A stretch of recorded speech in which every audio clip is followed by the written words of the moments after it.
नमस्ते दोस्तों, कैसे हैं आप सभी लोग। अपने परिवार का और अपना भी अच्छे से ख्याल रखिए। इस कहानी का पूरा तभी सुनना अगर आप में अगर दम है इस कहानी को सुनने का, तभी सुनना, अन्य तो कोई ज़रूरी नहीं है। वीडियो आप स्किप भी कर सकते हो। रात के करीब 11 बजे का समय था।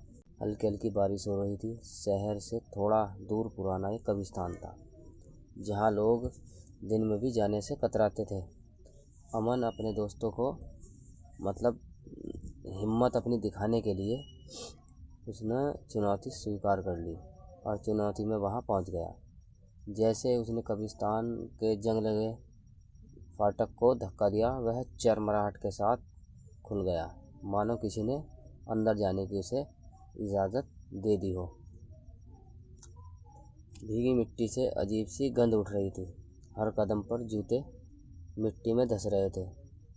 पेड़ों से टपकता पानी अब बूंदों को एहसास ये दिला रही थी कि जैसे उसके पीछे पीछे कोई आ रहा हो। अमन ने मोबाइल की टॉर्च जलाई। सामने एक पुरानी कब्र थी जिस पर नाम लिखा हुआ था, लेकिन साफ तरीके से दिखाई नहीं दे रहा था। अचानक उसके पैरों के नीचे की मिट्टी हल्की सी हिली।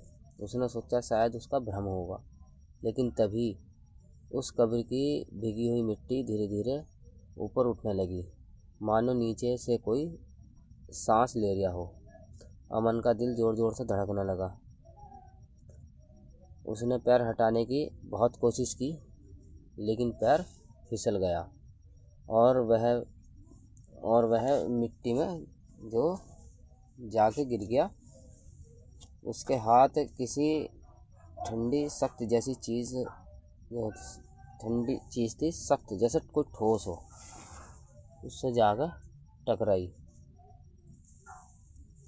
लगता पल्ला भी हिला रहा कोई कुत्ता।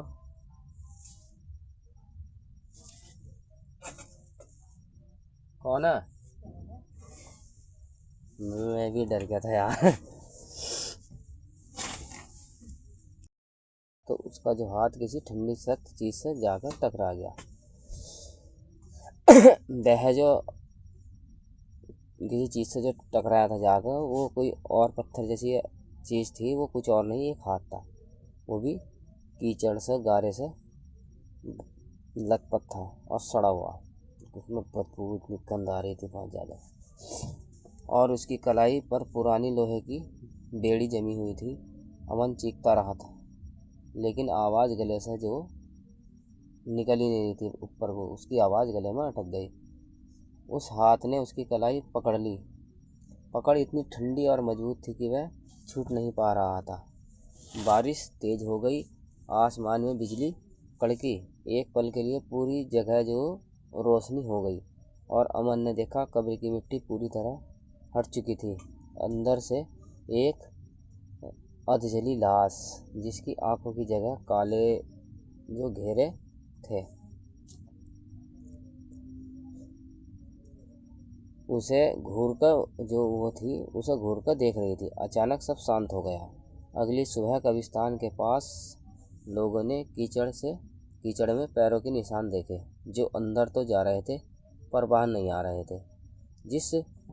जिस कब्र की मिट्टी उखड़ी थी उस पर अब एक नया नाम लिखा था, अमन।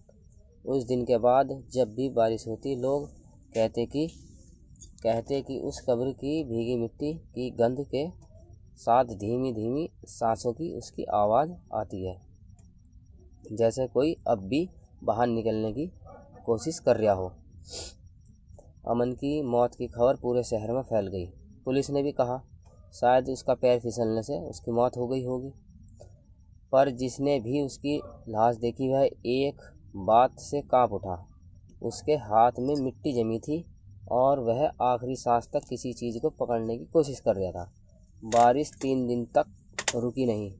चौथे दिन कब्रिस्तान के चौकीदार रघु ने देखा अमन की कब्र के ऊपर की मिट्टी हर सुबह थोड़ी थोड़ी धसी हुई मिलती थी उसे, मानो अंदर से कोई करवट बदल रहा हो। रघु ने यह बात किसी को बताई नहीं। पर उसी रात उसे फाटक के पास किसी और कदमों की आवाज़ सुनाई दी, छप छप, जैसे कोई भीगी हुई मिट्टी पर नंगे पांव चल रहा हो। रघु ने टॉर्च जलाई। सामने कोई नहीं था, लेकिन जमीन पर गहरे पैरों के निशान थे और वे अब अमन की कब्र तक जा रहे थे। अचानक हवा ठंडी हो गई, बारिश फिर से शुरू हुई और फिर अमन की कब्र की मिट्टी खुद ब खुद हिलने लगी। रघु के सामने मिट्टी फट गई, अंदर एक हाथ बाहर निकला। वह कीचड़ से भरा हुआ और ठंडा था, लेकिन इस बार उस कलाई पर बेड़ी नहीं थी। रघु डर के मारे पीछे हट गया। मिट्टी के अंदर एक चेहरा उभरा हुआ अमन का चेहरा था, जो उभरा हुआ चेहरा था, पर उसकी आंखें काली थी, पूरी तरह खाली। उसने धीरे से फुसफुसाया, वो अब भी नीचे है। अचानक जमीन जोर से कांपी। अमन का शरीर जैसे किसी ने अंदर से खींच लिया हो। मिट्टी फिर से जो हिलती हुई दिखाई दी। अगली सुबह जो रघु गायब था। लोग कहते हैं वह कब्रिस्तान में अब 2 कब्रों की मिट्टी हर बारिश में हिलती है। एक पर नाम है अमन, दूसरी पर कोई नाम नहीं है, और जो भी उस रास्ते में गुजरता है उसे भीगी हुई मिट्टी में धंसते पैरों की आवाज़ सुनाई देती है। धीरे धीरे पास आती है वो आवाज़। अब लोग उस रास्ते से गुजरना छोड़ चुके थे। कब्रिस्तान के पास से रात में हवा भी अजीब सी आवाज़ करती थी, जैसे कोई गीली मिट्टी में धीरे धीरे सरक रहा हो। शहर के कुछ लड़कों ने हिम्मत दिखाने के लिए वीडियो बनाने का फैसला किया। अब अफवाह है, उन्होंने कहा। कैमरा ऑन कर दिया। रात के ठीक 12 बजे वे कब्रिस्तान में दाखिल हुए। जैसे ही वह अंदर पहुंचे, कमरे की स्क्रीन हल्की सी झिलमिलाने लगी। बारिश शुरू हो चुकी थी, मिट्टी फिर से भीग चुकी थी। एक लड़का बोला, देखो वही 2 कब्रों की कब्रें, अमन की कब्र है और उसके बगल में बिना नाम वाली कब्र। अचानक कैमरे में बिना नाम वाली कब्र की मिट्टी अंदर की ओर धंसने लगी, जैसे नीचे कोई सुरंग खुल रही हो। फिर धीरे धीरे अमन की कब्र के पास खड़ी एक परछाई आकर जो दिखी उसे परछाई आई। वह इंसान जैसी थी, लेकिन उसके पैरों के नीचे मिट्टी नहीं धंस रही थी। उसने सिर उठाया और कैमरा पकड़ने वाला लड़का जम गया। वह चेहरा अमन का था, लेकिन उसकी गर्दन टेढ़ी थी, आंखें पूरी काली और होठ मिट्टी से सने हुए। उसने धीमी आवाज़ में कहा, तीसरा चाहिए। कैमरा अचानक बंद हो गया। अगली सुबह तीनों लड़के गायब थे। कब्रिस्तान में अब 3 कब्रें थी। एक पर नाम लिखा था अमन, दूसरी पर नाम नहीं था और तीसरी अभी ताज़ी मिट्टी से ढकी हुई थी। लोगों ने ध्यान दिया, हर बार जब कोई वहाँ मरता है एक नई कब्र बनती है। लेकिन असली डरावनी बात यह है, पुराने रिकॉर्ड बताते हैं कि वह कब्रिस्तान बहुत पहले बंद हो चुका था। लगभग आखिरी जो दफन हुआ था 50 साल पहले हुआ था। तो फिर नई कब्रें बना कौन रहा है? कहते हैं कब्रिस्तान की भीगी मिट्टी खाली नहीं रहती, उसे हर कुछ समय बाद एक सांस चाहिए। और अगर कभी बारिश की रात में आपको अपने पैरों की नीचे की हल्की मिट्टी हिलती महसूस हो, तो पीछे मुड़कर मत देखना, क्योंकि शायद अब आपकी बारी हो सकती है।